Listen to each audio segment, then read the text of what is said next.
Louvado seja o Senhor, irmãos. Seguimos caminhando pelo bendito Evangelho de João.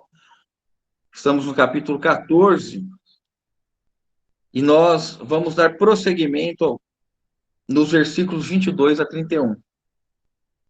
Este capítulo 14, os irmãos, nós temos sido grandemente iluminados pelo Senhor. Nós estamos vivendo o contexto desse capítulo, o capítulo da última noite de Jesus, né? Aqueles mais precisos na datação desta noite dizem que nós estamos na noite de quinta-feira, 14 de abril de 29 antes de Cristo. Porque lembrando que a datação, perdão, 29 depois de Cristo, né? A datação não é precisa, há uma defasagem de 2 ou 3 anos, né? Então, nós normalmente atribuímos a Jesus 33 anos de idade, então nós falaríamos que estaríamos no ano 33 depois de Cristo. Mas a datação mais precisa diz que a contagem deveria ter retroagido uns 3, 4 anos, por isso que seria o ano 29 depois do nascimento, né? Esse período que nós estamos. Então, quinta-feira à noite, nós estamos com Jesus já com os discípulos, fazendo a sua despedida, e isso é muito importante. Nós entendemos todo esse contexto do capítulo 14, tudo aquilo que está sendo passado, porque Jesus, né, nós lemos aqui, já nesse final do capítulo 14, Jesus está quase dizendo, olha, eu já não tenho mais muito tempo para falar com vocês. Jesus estava, naquele momento, pós-lavagem dos pés, pós a indicação do traidor. Jesus está tendo, então, esse momento íntimo com os discípulos, de última Páscoa, a instituição da ceia, e Jesus está antevendo, então, a sua morte ali, acontecendo na sexta-feira, no dia seguinte. Essas palavras que Jesus está tendo com os discípulos, elas são cheias, irmãos, cheias da profundidade e base para a vida cristã prosseguir. Jesus está mostrando como que a vida cristã iria prosseguir. Então, no anúncio de que ele não estaria mais com os discípulos, né, aquela situação de aflição que se abate sobre os discípulos, de preocupação, como que nós vamos agora estar sem o Senhor? Se o Senhor não estará conosco, como que será a nossa vida? E o capítulo 14 está lidando com isso, né? Lembrando e olhando para o versículo 1, Jesus disse, né, capítulo 14, 1, não se turbe o vosso coração, credes em Deus, crede também em mim. E ele prossegue dizendo a respeito da necessidade dele ir ao Pai para que o Consolador venha, né? Nós vimos isso no sábado passado, o versículo 16, e eu rogarei ao Pai e ele vos dará outro Consolador, a fim de que esteja para sempre convosco. E quando Jesus estabelece esse anúncio de quem seria este Consolador, ele mostra que, de fato, o Consolador seria ele mesmo, porque ele já conhece aquele que viria e que ele já está entre eles, mas que ele teria que ir para que este outro viesse. Então, quando nós olhamos aqui, agora eu peço a atenção dos irmãos, quando ele fala no versículo 16, né, ele diz assim,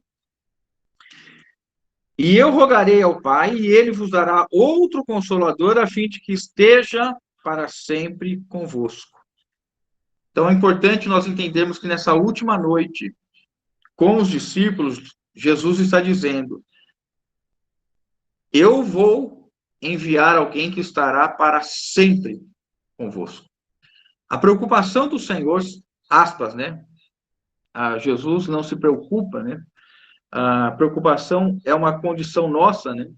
E nós vamos, com a graça de Deus, entendermos um pouco como enfrentar essa preocupação ainda neste capítulo, quando Jesus fala deste legado da paz, mas Jesus está, então, indicando que eles não deveriam estar preocupados como que eles viveriam, porque o Consolador, esse Paráclito, esse que foi chamado para estar ao lado, que é um dos sentidos primários da palavra, e também significa, né, como nós já falamos no sábado passado, ajudador, auxiliador, consolador, né?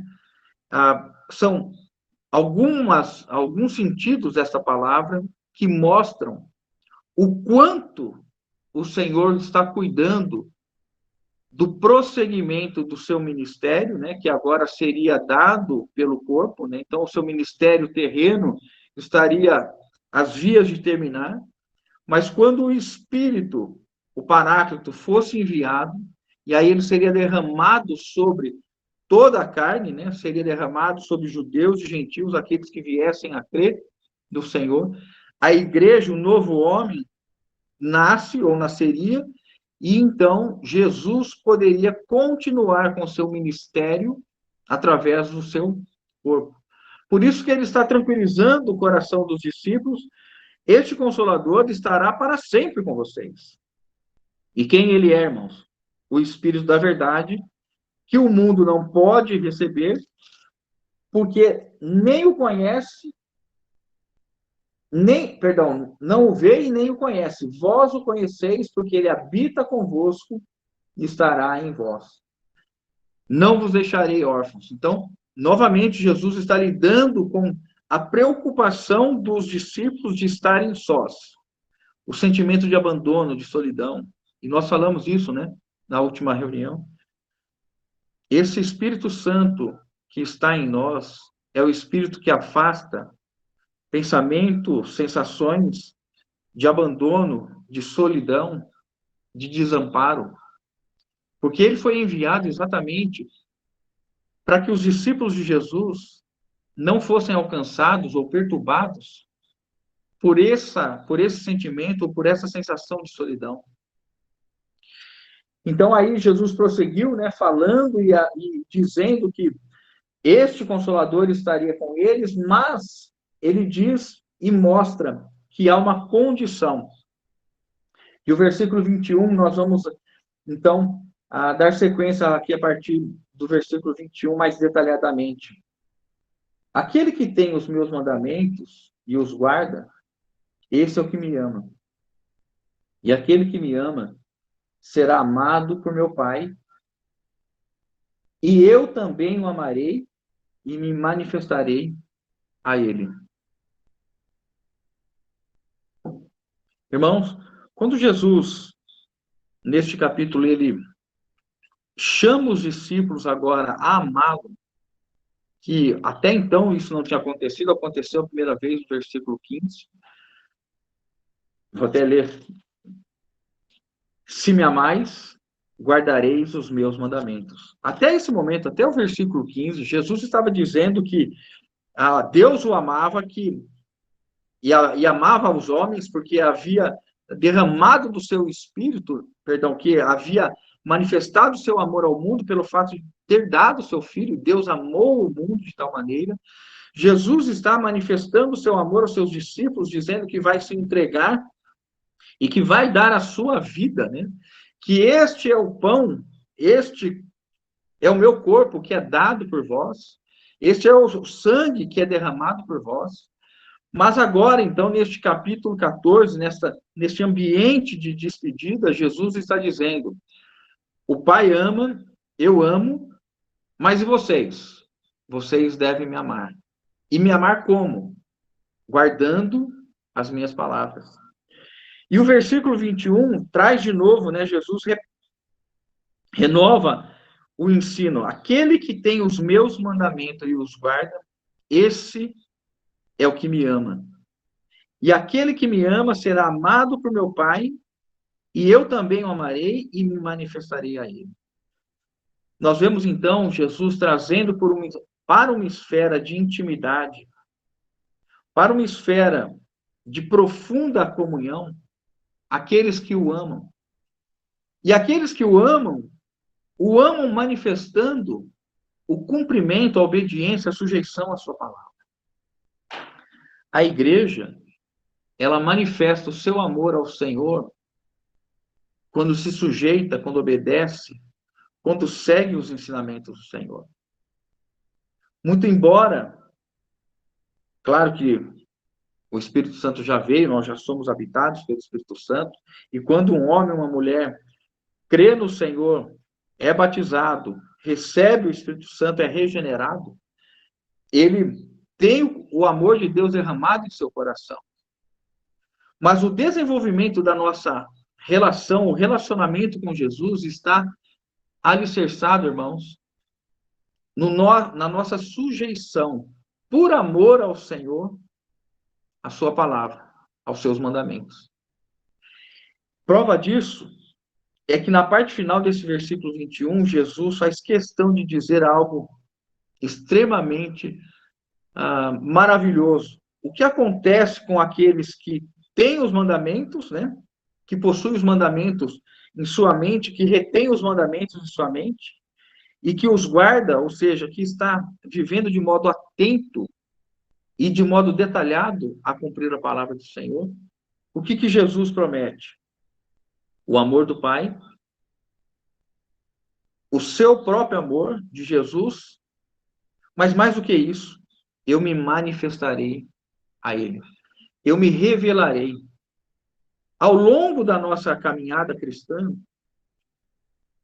as revelações, o entendimento, a visão a respeito de Jesus, a nossa intimidade, a nossa comunhão, está baseado nas revelações e nas manifestações que o Senhor provê para nós. Mas ele se revela, irmãos, para aqueles que assumem o compromisso de viver a sua vontade. Aqueles que estão desinteressados, por que o Senhor vai dar revelação? Por que o Senhor vai dar entendimento? Por que o Senhor vai se mostrar se não há um compromisso de alguém em amar o Senhor e rejeitar as coisas do mundo? Paulo é um exemplo de alguém que considerou tudo como perda para conhecer a sublimidade de Cristo. Então, quando a gente olha e vê irmãos maduros, irmãos com conhecimento íntimo de Jesus, irmãos que já têm uma imagem de Cristo muito formada, qual é a razão? Por que isso acontece? Porque esses irmãos estão obedecendo, guardando as palavras, ou a palavra do Senhor, os mandamentos, ou o mandamento do Senhor. Eles estão, por causa do amor ao Senhor, se sujeitando e obedecendo a palavra. Não foi assim com o nosso Senhor?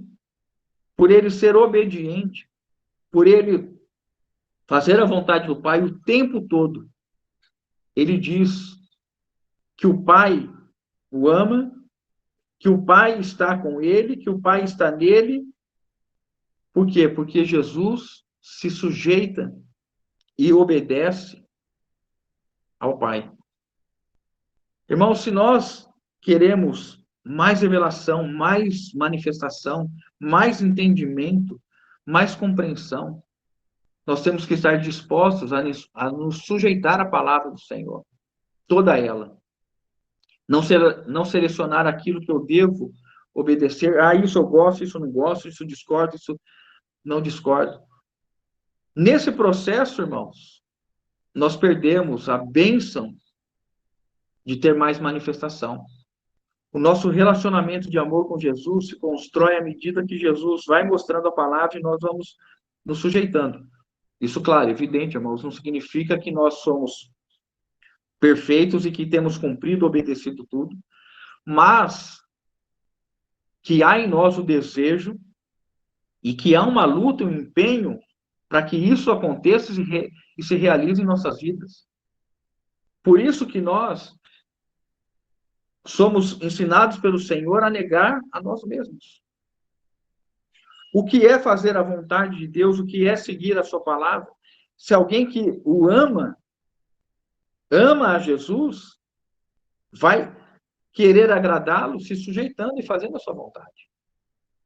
E quanto mais nós fazemos a vontade, mais nos sujeitamos, mais o Senhor se revela a nós. Isso vai nos fazendo estar cada vez mais conformados à sua imagem, de glória em glória. Por isso que esse contexto aqui de João 14, 15, 16 até o 17, né, esses 4 versículos extraordinários, esses 4 capítulos extraordinários, irmãos. Claro que quando a gente fala isso, já falei isso aqui outras vezes, né? Toda a palavra de Deus é extraordinária, mas nós estamos falando isso porque está trazendo revelação profunda a respeito da Trindade, né? O Pai, o Filho e o Espírito sendo um em essência, um em natureza, mas se manifestando e revelando e agindo em 3 pessoas, né? Nós usamos esse termo 3 pessoas pela limitação de poder descrevê-lo de uma maneira mais absoluta e melhor, né? Então, na história da igreja, nossos irmãos, desde o passado, têm utilizado e falado dessa maneira. Deus é triuno ou trino, porque ele é um em essência, um em natureza. O Pai é Deus, o Filho é Deus, o Espírito Santo é Deus, não são 3 deuses, há um só Deus. O Pai é Espírito, o Filho é Espírito, e o Espírito, por conclusão evidente, é Espírito. Mas o Pai não é o Filho e o Filho não é o Espírito, porque quando a Bíblia fala do Pai agindo como Pai, é um aspecto, o Filho agindo como Filho é outro aspecto, e o Espírito agindo como Espírito é um outro aspecto, uma outra função. E mais um ponto, sempre, por ser a Trindade, indissolúvel, inseparável, onde está o Pai, está o Filho, está o Espírito. Onde está o Filho, está o Pai e o Espírito. E onde está o Espírito, está o Pai e o Filho. Mas guardem isso. Um em essência, um em natureza, e 3 em pessoa. O Pai, o Filho e o Espírito. Tanto é que a Bíblia faz questão de mostrar, né, enfatiza a diferença do Pai, do Filho, e nós estamos vivendo esse capítulo 14, enxergando todas essas distinções. Então, eu me manifestarei a ele. É uma maneira de Jesus mostrar o quanto agrada o seu coração ter os seus discípulos, por amor a ele, se sujeitando à palavra de Deus. E ele segue agora dizendo, né, irmãos? O 22. Disse-lhe Judas, não Iscariotes, né? O apóstolo João aqui quer enfatizar que esse Judas não é o traidor, né? Mostrando que esse núcleo agora, esses 12, esses 11 apóstolos estão já sem a presença de Judas Iscariotes, que já havia saído, no capítulo 13 nós vimos isso. Então, Judas, que não é o Iscariotes, um dos discípulos de Jesus, faz a seguinte pergunta, né? De onde procede, Senhor, que estás para manifestar-te a nós e não ao mundo? Essa frase, irmãos, ela tem o seguinte sentido. Senhor, da onde procede essa ideia? Da onde vem esse pensamento? Do Senhor se manifestar somente a nós e não ao mundo? O que Judas está externando é: nós estamos aguardando a tua manifestação ao mundo com poder e glória para sujeitar o Império Romano, por fim à nossa escravidão e nos libertar. E o Senhor vem com uma ideia de que o Senhor vai se manifestar somente a nós, estes 11 aqui, e não ao mundo. Vejam que há um ar de indignação em Judas. Mas isso acontece porque aconteceu com Pedro, e aconteceu também com Filipe, e aconteceu com Tomé, e os discípulos, né, em diversos momentos retratam muito a natureza humana, né, evidentemente, por serem humanos, e retratam, e nós podemos nos enxergar num momento como este, porque querer que Jesus se manifeste em poder e glória É o desejo de todos nós. Nós sempre queremos o poder do Senhor, nós sempre queremos manifestar agora. Estou usando aqui num sentido que os irmãos estão entendendo, né? Um sentido mais natural, um desejo mais carnal nosso, né? De mostrar, olha, este a quem eu sigo é poderoso e agora vai por fim a todas as questões que que o povo judeu tem sofrido há tantos séculos com o Império Romano, nós vamos ser libertos, nós vamos estar livres. E ele fica indignado. Como o Senhor quer só se manifestar a nós, se mostra de modo messiânico a todo mundo. E aí Jesus vem e traz o versículo 33, né, irmãos? Respondeu Jesus: se alguém me ama, guardará a minha palavra. E meu Pai o amará, e viremos para ele e faremos nele morada. A maneira que Jesus responde a essa indagação de Judas, com essa carga de indignação, Jesus responde, como se, na linguagem nossa, como se Jesus estivesse dizendo assim: Judas, a minha revelação, a minha presença, o meu ensino, a minha pessoa é somente para aqueles que têm compromisso de viverem por mim e de me amarem e de se entregarem e de me obedecerem. Eu não tenho nada com o mundo. O meu compromisso são com aqueles que me amam. Se alguém me ama, guardará a minha palavra. E aí Jesus acrescenta de novo, mostrando que ele e o Pai são um. E meu Pai o amará, e viremos para ele e faremos nele morada. O que Jesus está reforçando? O versículo 15, o versículo 21 que nós mencionamos agora, né? No 21, Jesus havia dito, eu me manifestarei. E agora, no 23, eu e o Pai faremos morada. Veja que é uma maneira do Senhor dizer que o relacionamento dele é para com, ou é com os que o amam. Lembra que nós falamos na semana passada? O amor da Trindade, o Pai, o Filho e o Espírito se amando em toda a eternidade, né? E nós só conseguimos entender o conceito de amor, de Deus ser amor, na Trindade. Porque quando a Bíblia define que Deus é amor, e a Bíblia define Deus sendo amor antes da criação do homem, a Bíblia não diz que Deus é amor depois que criou o homem. Deus é amor desde sempre. Mas o amor tem um alvo, o amor ele tem uma direção, o amor tem aspas, um objeto a ser amado. Se Deus é amor antes da sua criação, este amor era manifestado aonde? Na Trindade. O Pai ama o Filho ama o Pai ama o Espírito ama o Pai, a Trindade se ama, e nesse círculo de amor, nós falamos, né? A palavra utilizada é pericorese, a dança do amor na Trindade. Ela é agora aberta àqueles que se comprometem a amar o Senhor e obedecer a sua palavra e viver por ele.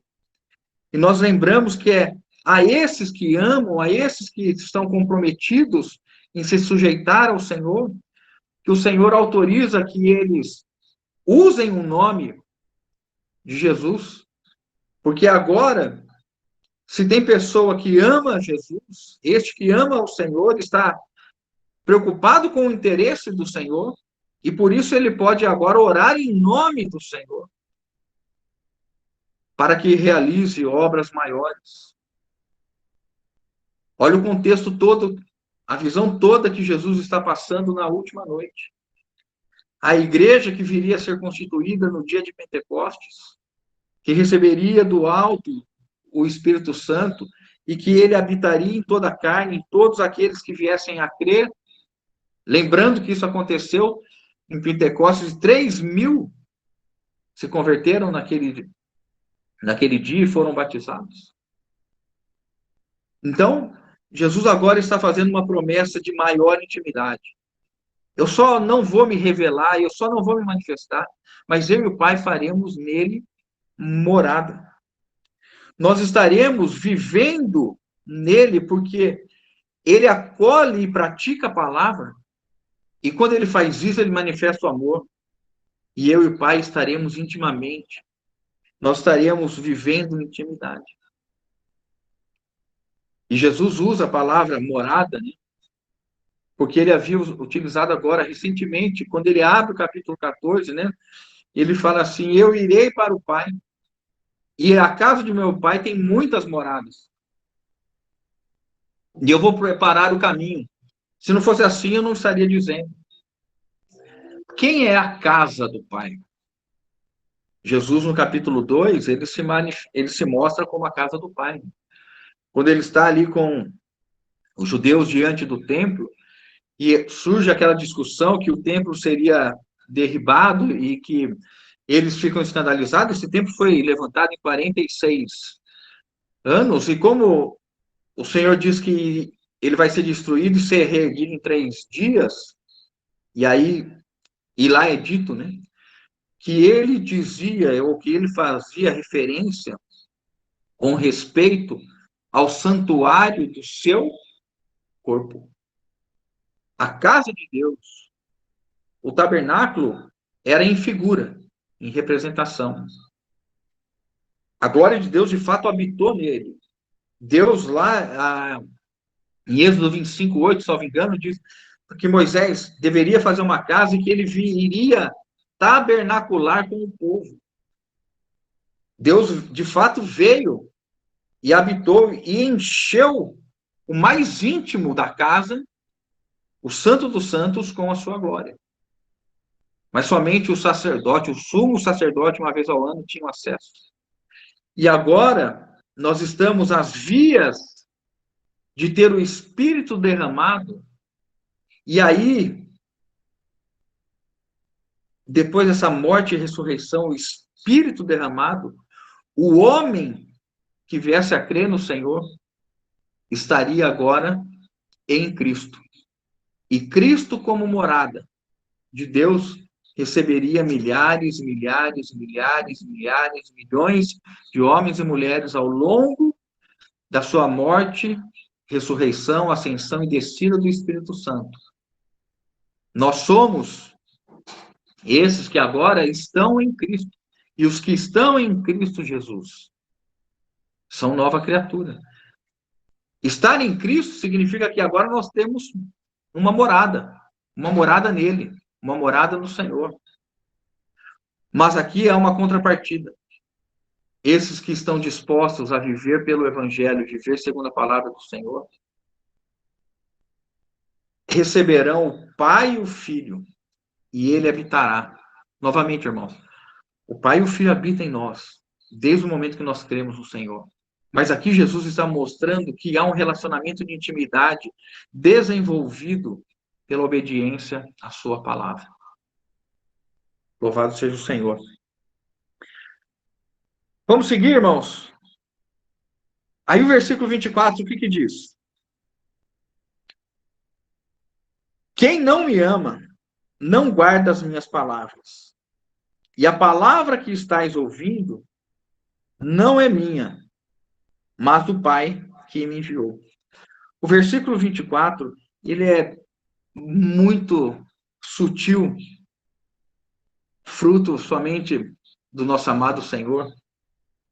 Porque aqui ele não está dizendo, não está fazendo uma referência especificamente às pessoas que não o amam. Jesus está ensinando aqui que o que liga os discípulos a ele é o amor a ele, não o temor pela desobediência à sua palavra. Porque Jesus começa o versículo 24 dizendo assim: quem não me ama. Jesus não diz assim: quem não me obedece. Jesus diz: quem não me ama, não guarda as minhas palavras. Vamos lembrar que Jesus está respondendo isso a Judas. Por que não se manifesta ao mundo? Judas, eu não me manifesto ao mundo porque eu me manifesto para aqueles que me amam e se entregam em cumprir a minha palavra. E Judas, o amor desses discípulos, dessas pessoas, ou quem vier a me amar, não deve ser por temor em me desobedecer. Por isso que ele fala no 24, quem não me ama. A questão é que existem homens e mulheres que não amam a Jesus e por não amarem a Jesus, não têm compromisso com a sua palavra.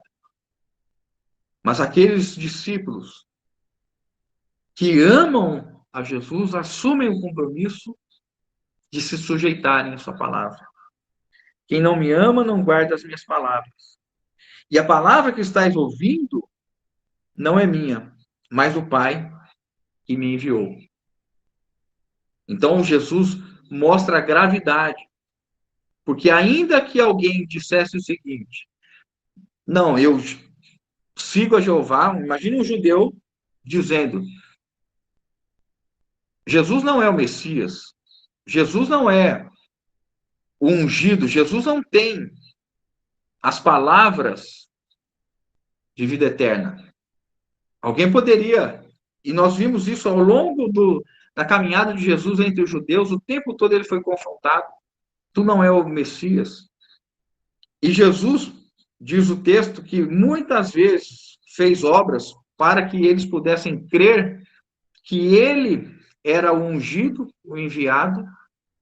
E Jesus diz assim, credes ao menos pelas obras iguais à do Pai. Aquilo que Deus faz, eu tenho feito, então vocês têm que crer. E Jesus mostra agora e diz o seguinte, as minhas palavras não são minhas. As minhas palavras, elas são do Pai que me enviou. E quem não atende, então, as minhas palavras, está rejeitando as palavras do Pai. Vejam que nesses dois versículos, né, de resposta a Judas, Jesus, por que não se manifesta ao mundo? Por que não se revela poderosamente ao mundo? Por que não se revela a sua messianidade? Porque Jesus se manifesta àqueles que voluntariamente se entregam ao amor dele, assumindo o compromisso de viver a sua palavra. João 8:29, olha que interessante. Jesus dizendo, e aquele que me enviou está comigo. O Pai não me tem deixado só, porque eu faço sempre o que lhe agrada. João 8:29. E aquele que me enviou está comigo. O Pai não me tem deixado só, porque eu faço sempre o que lhe agrada. Virei e manifestarei e faremos morada. E aqui nós entendemos por que Jesus diz assim, o Pai sempre está comigo. O Pai não me tem deixado só. E ele mostra por quê. Porque eu faço sempre o que lhe agrada. É o que Jesus está ensinando a Judas e aos outros 10 que estavam ali. Se vocês quiserem ter um relacionamento mais íntimo, de manifestação, revelação e morada, habitação, na ideia de morada é de intimidade, não há nada mais íntimo do que morar com alguém, de estar inserido, né? E em João 20, 14, 20, irmãos, só para a gente fechar aí para o próximo versículo, nós vamos entendendo como o pensamento de Jesus vai se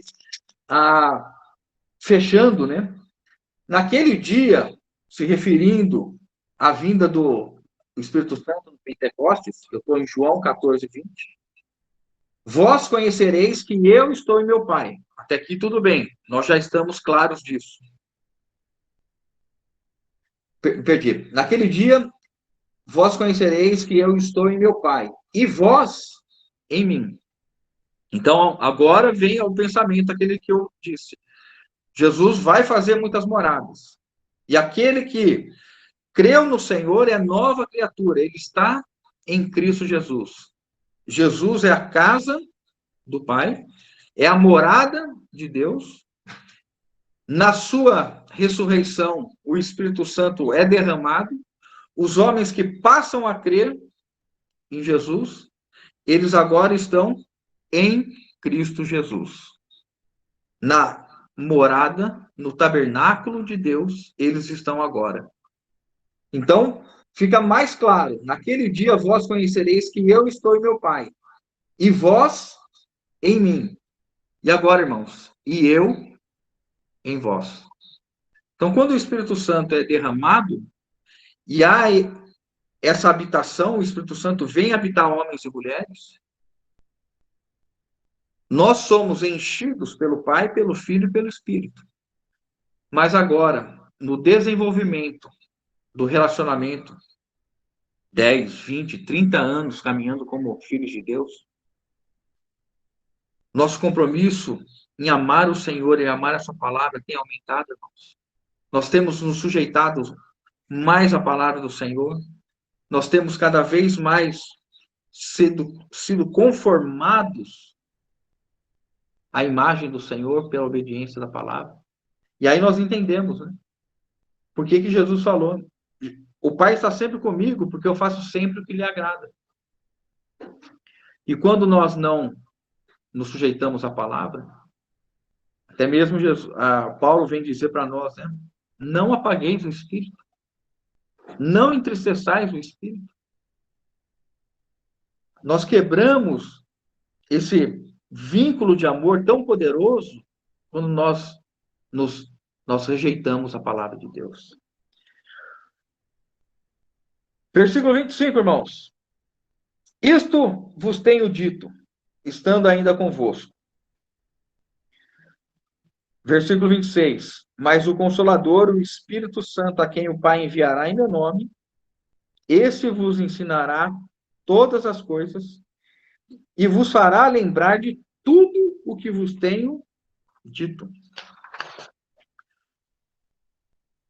Com Jesus, agora ele aprofunda mais e vai revelando mais a respeito deste Consolador. Jesus vai mostrando cada vez mais, vai detalhando cada vez mais quem é este Consolador, quem é o Paráclito, quem é este ajudador, quem é este que está ao nosso lado e que está em nós também, né? O Espírito Santo. Foi apresentado como o Espírito da verdade, agora é apresentado como o Espírito Santo, o Espírito que está nos levando à santificação, o Espírito que está operando em nós. Por isso que Pedro vai dizer, né? Santificai a Cristo em vossos corações. Como isso é possível, senão pela ação do Espírito Santo, que nos deu, né? E vos darei um espírito novo e um novo coração. Para quê, irmãos? Para nós amarmos o Senhor e para que nós pudéssemos viver em unidade com o Senhor, o Espírito Santo veio habitar em nós. Eu e os irmãos, nós fomos tremendamente abençoados pela habitação do Espírito Santo. A questão para nós colocada agora é se nós estamos amando o Senhor e a sua palavra a ponto dele se manifestar cada dia mais e o nosso convívio de morada, de intimidade, de comunhão, ser cada vez mais íntimo.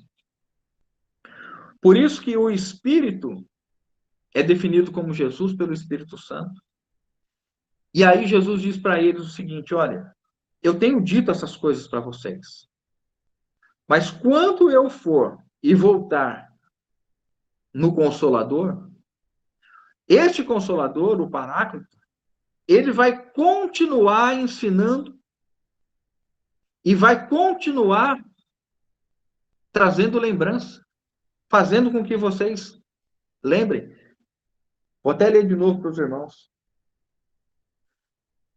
Mas o Consolador, o Espírito Santo, a quem o Pai enviará em meu nome, esse vos ensinará todas as coisas e vos fará lembrar de tudo o que vos tenho dito.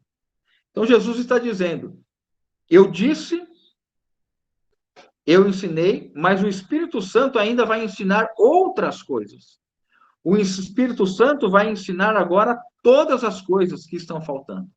Veja, irmãos, que coisa tremenda isso, que coisa espetacular. Nós imaginarmos que, além de tudo que foi ensinado a eles, o Espírito Santo continuou ensinando estes homens. E não somente ensinando, mas fazendo com que eles lembrassem do que havia sido dito por Jesus. Então, esse grupo primeiro de discípulos, propriamente os apóstolos, eles experimentaram de uma maneira muito intensa a ação do Espírito Santo no ensino e na lembrança. E aí nós temos uma segurança absoluta quando nós olhamos para o Novo Testamento, escrito pelos apóstolos. Por quê?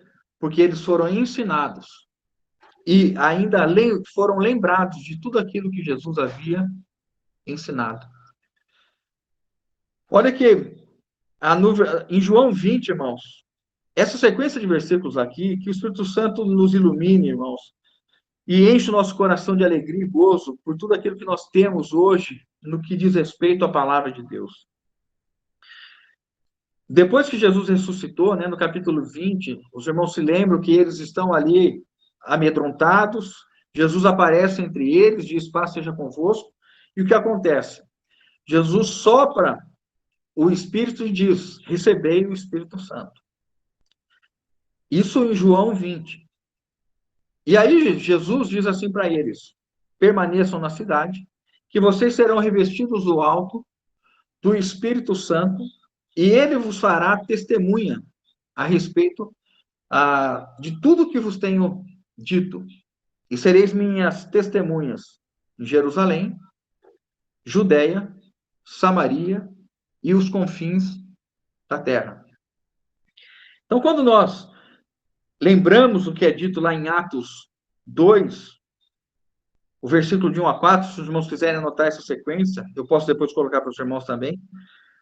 Então, no primeiro momento, o Espírito, Jesus sopra o Espírito, eles são habitados já pelo Espírito Santo, antes do Pentecostes, mas o Espírito de poder que faria com que eles vencessem e fossem testemunhas e saíssem daquele ambiente de medo, de receio, de estarem escondidos, o Espírito Santo vem como poder e enche aquele cenáculo e eles saem e fazem a pregação. Mas olha o que é dito no versículo 4, Atos 2, 4, diz assim, e todos ficaram cheios do Espírito Santo e passaram a falar em outras línguas, segundo o Espírito lhes concedia que falassem. Esses homens que ouviram Pedro e os 11, eles tiveram um clamor no coração, o que faremos? Lembrando que há 50 dias eles haviam crucificado Jesus, e Pedro havia dito abertamente para eles, vocês mataram o autor da vida. E aí eles respondem quase que num clamor de desespero, o que faremos? E Pedro diz, arrependei-vos e sejais batizados no nome do Pai, do Filho e do Espírito Santo, para a remissão dos vossos pecados. Esses homens se arrependem, são batizados, e 3.000 se agregam aos discípulos que já estavam no cenáculo. Então, há um acréscimo de 3.000. E a Assembleia em Jerusalém, então agora, com esses 3.000 homens, passam a fazer o quê, irmãos? Atos 2, 42 e 43. Versículos conhecidíssimos nossos.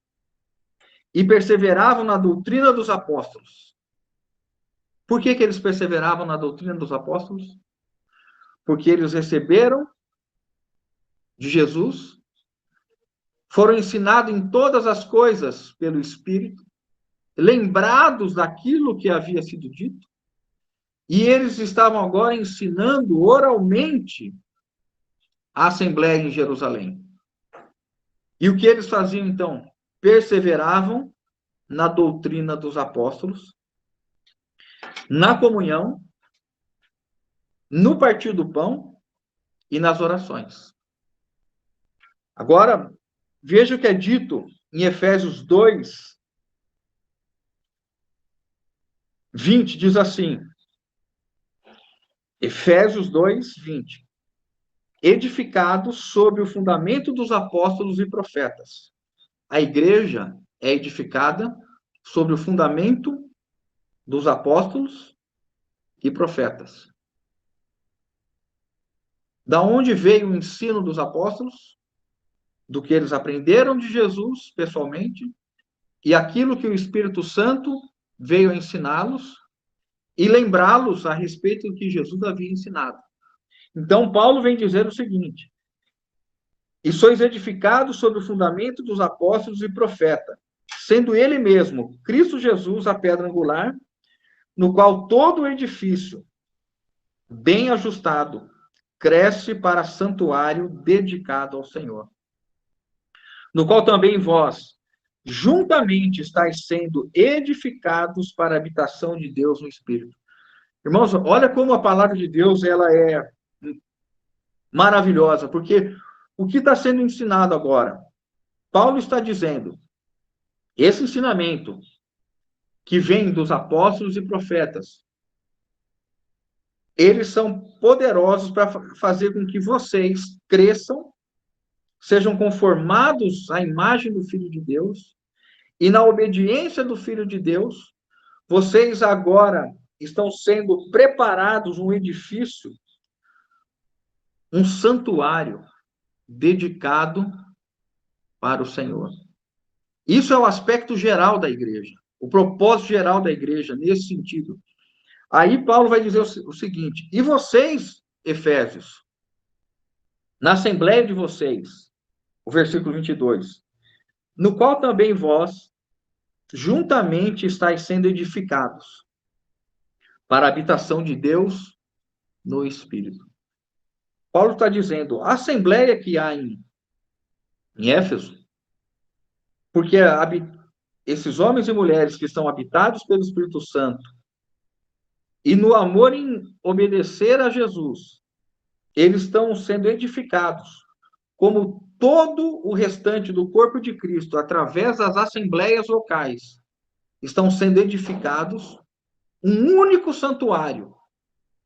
Para quê, irmãos? Como é dito no versículo, dedicado ao Senhor. E as assembleias locais, o versículo 22, vós juntamente, a importância de nós estarmos congregados, extrapolando a ideia só de reunião, né? Mas viver a vida de pastoreio, a vida de contato, a vida de comunhão, a vida de socorro, a vida de suporte uns aos outros. Quando nós estamos nesse processo de perseverar na doutrina dos apóstolos, na comunhão, no partir do pão e nas orações, Cristo tem, então, nas assembleias, moradia. Ele tem residência. Ele tem tabernáculo. Como é dito aqui, ele tem habitação. Deus tem habitação no Espírito. É por isso que quando nós vemos lá em Apocalipse, quando há o tratamento às assembleias, às igrejas, quem tem ouvidos, ouça o que o Espírito diz às igrejas. As assembleias serão julgadas se corporalmente, irmãos, nós nos edificamos para ser um tabernáculo, uma assembleia que é governada pelo Espírito Santo, que cresce no amor, amai-vos uns aos outros, que cresce na obediência da palavra, que segue exclusivamente a doutrina dos apóstolos, que está em comunhão, que parte o pão no sentido de que há uma continuidade, um anseio pela vinda do Senhor.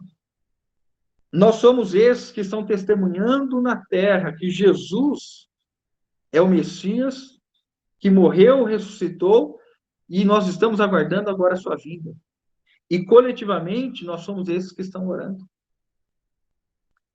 Por isso que, tanto individualmente quanto coletivamente, se nós amamos o Senhor, nós damos prazer a Ele e Ele se retribui a nós dessa maneira tão maravilhosa, né? Fazendo morada. Louvado seja o Senhor por isso. Versículo 27, irmãos. Deixo-vos a paz, a minha paz vos dou, não vou lá dou como o mundo a dá. Não se turbe o vosso coração, nem se atemorize. Jesus, então, quando ele está já nesse momento final, ele já está mostrando para eles que eles podem se tranquilizar a respeito de que eles estariam assistidos pelo Paráclito, pelo Consolador. Jesus agora diz algo poderosíssimo para os seus discípulos. Deixo-vos a paz.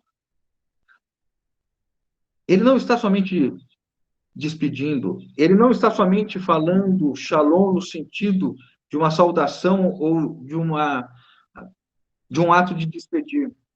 Ele está dizendo que ele está deixando a paz como uma herança, um legado. No Antigo Testamento, irmãos, há inúmeros versículos mostrando que a manifestação de Deus para o seu povo e o reino de Deus tem como característica a paz. Vou citar rapidamente. Números 6, 26 diz assim: o Senhor sobre ti levante o rosto e te dê paz. Essa seria a bênção que Abraão deveria fazer aos filhos de Israel. Salmo 29, 11, irmãos. O Senhor dá força ao seu povo, o Senhor abençoa com paz. O Senhor abençoa com paz ao seu povo. E agora, teria inúmeros outros, mas Isaías 9, 6 a 7, bem conhecido nosso. Porque um menino nos nasceu, um filho se nos deu, o governo está sobre os seus ombros, e seu nome será maravilhoso conselheiro, Deus forte, Pai da eternidade. Vamos falar juntos aí, irmãos? Príncipe da paz, para que se aumente o seu governo e venha paz sem fim. Onde? Sobre o trono de Davi e sobre o seu reino. O reino de Jesus, na descendência do trono de Davi, que é, na verdade, o reino eterno do nosso Senhor, é um reino marcado pela paz. O reino de Deus não é comida nem bebida, mas justiça, paz e alegria no Espírito Santo. Qual é uma das características de fruto do Espírito? O fruto do Espírito é amor, alegria e paz. Quando Jesus diz que deixa a paz, Jesus está dizendo que os seus discípulos vão ter uma paz perene, uma paz constante, uma paz que não termina, conforme as circunstâncias do mundo. Por isso que ele diz assim: não dou a paz como o mundo a dá. Porque essa paz é um legado, irmãos, é uma herança. Depositado no quê? No fato de Jesus ser o Filho de Deus, o Cristo, o Messias, ter cumprido por nós a redenção, a remissão dos nossos pecados. E na sua morte e ressurreição, ele nos justificou, nos trazendo paz. E nosso relacionamento com Deus agora é de paz. Nós estamos em paz com Deus porque fomos justificados. E por que nós temos paz também, irmãos? Porque a paz é esse legado. É uma característica, é um fundamento do reino de Deus, dos discípulos de Jesus. Porque nós não estamos sós. O Espírito Santo habita em nós e mostra que tudo está debaixo do seu arranjo e do seu governo. Jesus não se atemorizou, Jesus não se desesperou com a sua iminente morte na cruz. Tanto é que no versículo 30 ao 31 ele diz assim: contudo, assim procedo para que o mundo saiba que eu amo o Pai e que faço como o Pai me ordenou. Jesus estava em paz com Deus, mesmo sabendo que a sua morte era fruto não da ação do Império Romano, não da religião dos judeus. Jesus estava sendo morto, crucificado pelo amor de Deus para com os homens. E este amor de Deus tranquilizava Jesus. E ele estava agora entregando a sua vida. Lembra que Jesus disse? A minha vida eu espontaneamente a dou. Ninguém a toma de mim. A paz, irmãos, não está na circunstância. A paz está no fato de que hoje nós somos habitados pelo Espírito Santo. Hoje nós somos habitados pelo Pai, pelo Filho e pelo Espírito. Nós somos coletivamente esta casa de Deus. E individualmente nós somos o quê? A habitação de Deus. Não sabeis vós que sois a habitação do Espírito Santo, que o Espírito Santo habita em vós? Então vejam, nós descansamos na paz que está em Cristo Jesus, não na paz que o mundo dá. Todos os eventos estão debaixo deste governo. E nós, quando sabemos e estamos vivendo essa comunhão de intimidade com Jesus, ainda que as circunstâncias externas sejam aflitivas, interiormente nós sabemos, Senhor, o Senhor reina, o Senhor governa, o Senhor é o príncipe da paz, o governo está sobre os seus ombros. É por isso que Jesus está dizendo: eu deixo a paz, eu entrego a minha paz. É a paz dele, irmãos. A mesma paz que ele teve para entregar a sua vida na cruz por cada um de nós. É a mesma paz de confiança que ele declarou: eu estou entregando porque eu amo o Pai. Não se turbe o vosso coração, nem se atemorize. Qual é o remédio para cada um de nós, irmãos?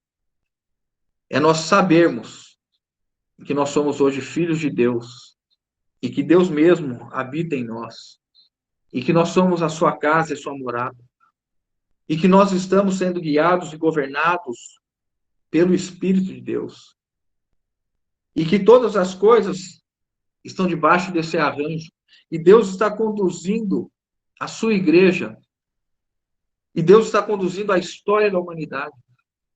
Céus e terras passarão, mas as minhas palavras não passarão. Governos, impérios, reinados, tudo passou, mas a palavra de Deus permanece. A igreja tem estado na terra há 2000 anos, prevalecendo. A palavra de Deus é a palavra que nos faz vitoriosos, irmãos.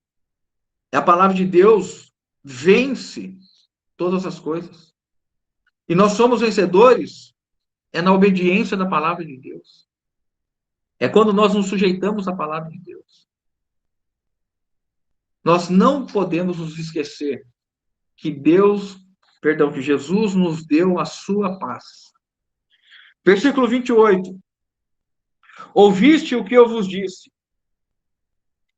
Vou e volto para junto de vós. Mais uma vez, Jesus mostrando o amor pelo momento de tensão que eles estavam vivendo. Aí Jesus diz o seguinte: se me amasseis, alegrar-vos-eis de que eu vá para o Pai, pois o Pai é maior do que eu. Jesus está dizendo aos discípulos o seguinte: se vocês me amassem, então Jesus está dizendo que a circunstância que os discípulos estão manifestando demonstra que eles não estão preocupados em atender à vontade de Jesus ou que Jesus faça a sua vontade. Jesus está falando, se vocês estivessem me amando, vocês se alegrariam, porque eu vou para o Pai. E o Pai é maior do que eu. De uma maneira muito serena, Jesus está nos ensinando, irmãos, que o amor, ele entende a pessoa amada. O amor busca satisfazer o desejo da pessoa amada. Os discípulos estavam manifestando os seus próprios interesses. Nós não queremos ficar sozinhos. Nós não queremos ficar sós. E nós teríamos a mesma reação deles. Mas Jesus está nos ensinando que o amor tudo sofre. O amor não busca os seus próprios interesses, 1 Coríntios 13. E Jesus aqui está dizendo, vocês estão somente preocupados de novo com vocês, eu estou dizendo, eu vou voltar para vocês, se alegrem por mim, porque eu vou para o Pai é maior do que eu, e aqui novamente, né? Em que sentido Jesus está dizendo? No sentido dessa função entre pai e filho. Foi o pai que enviou o filho. João 13, acho que o versículo 16, diz que assim como o Senhor é maior do que o servo, aquele que envia é maior do que o enviado. Então, Jesus que foi enviado, a obra de Deus é essa, que creiais naquele que por ele foi enviado. Jesus está dizendo, na condição de homem, na condição de enviado, na condição de servo, o Pai é maior do que eu. Na condição de filho que está fazendo a vontade, o Pai é maior do que eu. Vocês devem se alegrar por isso. 29, disse-vos agora, disse-vos agora, antes que aconteça, para que quando acontecer, vós creiais. Jesus apresenta para eles todo o cenário de tudo que vai acontecer. Eu vou morrer, eu vou ressuscitar, o Espírito Santo vai vir habitar com vocês, e vocês vão se lembrar disso. Isso de fato aconteceu. Pedro dá o testemunho disso no capítulo 2 de Atos, quando Pedro e os homens falam para a multidão. Isso que vocês estão vendo aqui é o cumprimento da promessa que o Pai fez, que derramaria o seu Espírito. Então, quando eles recebem o Espírito de poder ali em Pentecostes, eles já são lembrados das promessas que Jesus havia dito. E Jesus, então, tem esse cuidado para que todos eles saibam que o fato de Jesus já saber o que ele estará por passar e que os discípulos passariam, isso mostra que ele e o Pai são um. Um na visão, um no compromisso, um no propósito. Versículo 30. Já não falarei muito convosco, porque aí vem o príncipe do mundo, e ele nada tem em mim. Quinta-feira à noite, né, nós devemos estar se aproximando já do final da noite, né? Algo em torno de 9, 10, talvez 11 horas, aí o final da noite. Jesus está dizendo, olha, é interessante como ele fala, né? O príncipe do mundo vem aí. Quem é que veio, na verdade, irmãos? Judas, com os guardas, né? Jesus sairia aqui do cenáculo, iria ao Getsemane, né? Ele diz isso, vamos sair daqui. Em Mateus, ele fala assim, ó, vamos levantar, cantar um hino, e saíram e foram ao jardim. E o que acontece ali? A guarda vem com Judas, Judas dá o beijo para identificá-lo, né? Então Jesus diz assim, porque vem aí o príncipe do mundo, ele nada tem em mim. 31. Contudo, assim procedo para que o mundo saiba que eu amo o Pai e que faço como o Pai me ordenou. Levantai-vos, vamos daqui. O mundo, o príncipe do mundo, irmãos, identificado, né, pelo Senhor como sendo Satanás, mas agora os seus agentes, Judas, a guarda, o sinédrio, Caifás, o sumo sacerdote, todos estão debaixo, estão sendo regidos por este mundo identificado por Jesus como este ente moral avesso a Deus, essa mentalidade se dada e guiada pelos filhos da desobediência, os filhos da ira, que tem como príncipe Satanás, como governador, né? Este mundo que rejeita a luz e ama as trevas, ele agora vem se levantar contra Jesus, imaginando que a morte seria a sua destruição. Mal sabia que pela morte e ressurreição, Satanás seria derrotado, a morte seria derrotada, o velho homem seria derrotado, o pecado seria derrotado, e o Espírito Santo seria derramado sobre toda a carne e se levantaria o corpo, o novo homem, a igreja do nosso Senhor. E quando Jesus termina aqui, irmãos, ele diz assim: para que o mundo saiba que eu amo o Pai. Para que não houvesse pessoas dizendo que Jesus morreu por ação do Império Romano, que Jesus morreu porque o Sinédrio articulou e que Jesus morreu por uma ação humana. Irmãos, como é importante nós termos isso guardado no nosso coração. Jesus morreu por amor ao Pai, para que a vontade do Pai se cumprisse. E quem ama o Pai, ama o Filho, e quem ama o Filho, faz a vontade segundo os seus mandamentos. Jesus está dizendo que o mundo jamais poderá entender isso. Eu ouvi alguém dizendo que Jesus morreu não numa cama quentinha, Jesus morreu como oprimido na mão do opressor. Irmãos, Jesus morreu como o Cordeiro de Deus que tira o pecado do mundo. Jesus morreu não como um agente social, um agente político. Jesus morreu como enviado de Deus para salvar os homens da condenação que está decretada sobre este mundo que jaz no maligno. E que este ato de entrega, Jesus o fez voluntariamente, espontaneamente, por amor ao Pai. E aqui ele nos mostra, e ele diz, né, sutilmente, eu amo o Pai e que faço como o Pai me ordenou. Ele está sendo o exemplo para nós.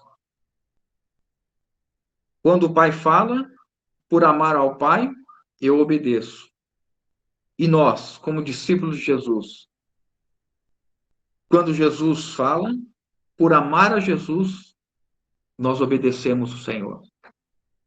Este capítulo, irmãos, acho que a irmã disse recentemente numa reunião, né? Este capítulo é marcado por duas palavras: amor e obediência.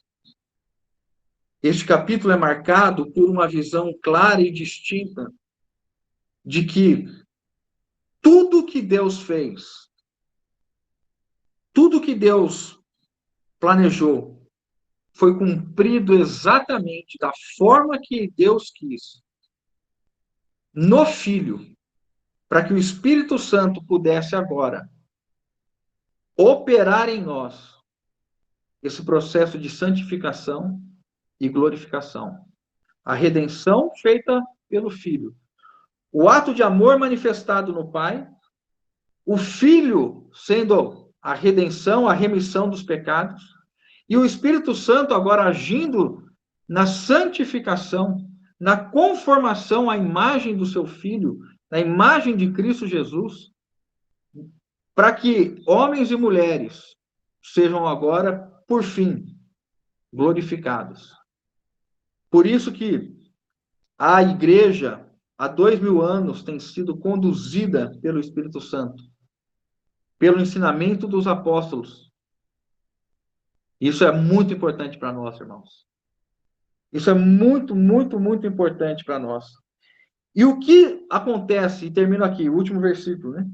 E o que acontece com aqueles que têm o Espírito Santo, o Espírito que vem da parte do Pai, né? O Espírito de Jesus. 1 Coríntios 2. 1 Coríntios 2 diz assim: Mas como está escrito, versículo 9 eu estou. Nem olhos viram, nem ouvidos ouviram, nem jamais penetrou em coração humano o que Deus tem preparado para aqueles que o amam. Quem são os que amam? São aqueles que guardam as palavras. Mas Deus não o revelou por onde? Pelo Espírito. Porque o Espírito a todas as coisas perscruta. Até mesmo as profundezas de Deus. Irmãos, olha onde nós vamos chegar.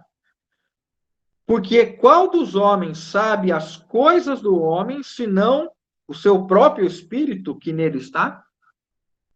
Assim também, amados irmãos, assim também as coisas de Deus, ninguém as conhece, senão o Espírito de Deus. Vejam aqui que as coisas de Deus foram mencionadas por Jesus. Quando ele diz assim, 14:26, mas o Consolador, o Espírito Santo, a quem o Pai enviará em meu nome, esse vos ensinará todas as coisas. E Paulo vem dizer que o Espírito de Deus, assim também as coisas de Deus, ninguém as conhece, senão o Espírito de Deus. Ora, nós não temos recebido o Espírito do mundo, e sim o Espírito que vem de Deus. E o que o Espírito de Deus faz? Nos ensina todas as coisas de Deus. Aí ele termina, né? Para que conheçamos o que por Deus nos foi dado gratuitamente. Jesus está abençoando os seus discípulos, dando-lhes o Espírito, dando-lhes a paz, dando-lhes a alegria. Eles seriam agora o seu corpo na terra, ligado ao cabeça, levando a poderosa mensagem do Evangelho. E no serviço aos santos, uns aos outros, nas assembleias, edificando-se mutuamente para tabernáculo de Deus. O Espírito Santo tem conduzido a igreja do Senhor nesses 2000 anos. E esperando aprofundar relacionamento com cada um de nós no amor e na obediência. Por isso, irmãos, o nosso empenho em agradar o Senhor está em entender se nós, tantos anos caminhando com o Senhor, estamos mais dedicados ao Senhor, amando mais o Senhor, ocupando a nossa mente com as coisas do Senhor, buscai as coisas lá do alto. Nós temos remido o tempo para ter mais tempo às coisas do Senhor. Nós temos nos ocupado em ler a palavra de Deus. Eu creio, irmãos, que os versículos que nós lemos nos ajudam a ver a sublimidade da palavra de Deus, que procede do próprio Deus. O ensino do Pai está no Filho, o Filho transmite o ensino ao Espírito Santo. O Espírito Santo dá isso aos homens, né? Tanto é que quando fala de profetas, fala dos profetas do Antigo Testamento, Pedro vem dizer isso, não dá tempo de ler mais, e fala dos apóstolos. Então nós temos esses homens que foram inspirados, a Escritura é inspirada por Deus, e homem algum falou, senão da parte de Deus, porque não procede de um pensamento ou de um raciocínio, de uma formulação humana. Irmãos, como está o nosso amor ao Senhor? Como está o nosso amor em obedecer a palavra do Senhor? Obedecer individualmente em todos os aspectos. A palavra do Senhor nos diz como ser pais, como ser mães, como ser filhos. A palavra do Senhor nos mostra como vivermos em assembleia, em congregação, vivendo o amor fraternal, carregando a carga uns dos outros, servindo os irmãos com os nossos dons, partindo o pão, nas orações, na comunhão. Tudo isso para que haja um santuário dedicado ao Senhor. Eu e os irmãos nós temos uma tremenda responsabilidade, irmãos, com relação a isso. E nós devemos lembrar que a questão de se sujeitar e obedecer ao mandamento, à palavra do Senhor, não é uma obra do Espírito Santo. É uma escolha nossa em tomar a cruz.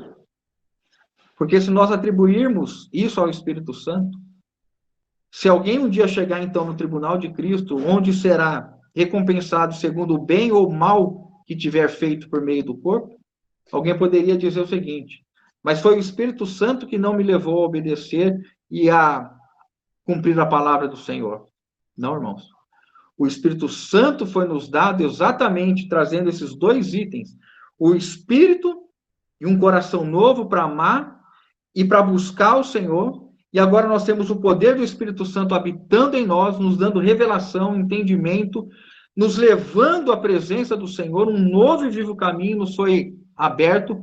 O Espírito Santo que nos dá o acesso, né, à comunhão com o Pai e com o Filho, porque foi derramado, mas pesa sobre nós como a nossa responsabilidade. Se alguém quer vir após mim, negue a si mesmo, tome a cruz e siga-me. Nas palavras de João, do capítulo 14, se alguém ama o Senhor, vai se sujeitar aos mandamentos. E nós somos encorajados pelo Espírito Santo a ver todas as coisas que estão preparadas para aqueles que o amam. Por isso que o Espírito fica ministrando em nós e nos levando a ter o coração cheio de esperança e a olhar para o Senhor e viver essa paz que hoje foi dada para nós como legado, como herança, e ninguém pode tirar essa paz, porque essa paz é a paz do príncipe da paz que foi dado à sua igreja. E essa paz nos reconciliou com o nosso bendito Criador, com o nosso Pai, e hoje nós vivemos em paz com Ele. Irmãos, que realmente o desejo do Senhor possa se operar em nós. Que nós estejamos, ainda que com o coração contrito, orando e suplicando a Ele: Senhor, restaura-me o amor, o compromisso, restaura-me a consagração, porque da sua parte o Senhor enviou o Consolador a um alto custo, o Paráclito, que está ao nosso lado, que está em nós, e que revela tudo que foi dado para nós, né? Nós somos um povo tremendamente abençoado. Louvado seja o Senhor.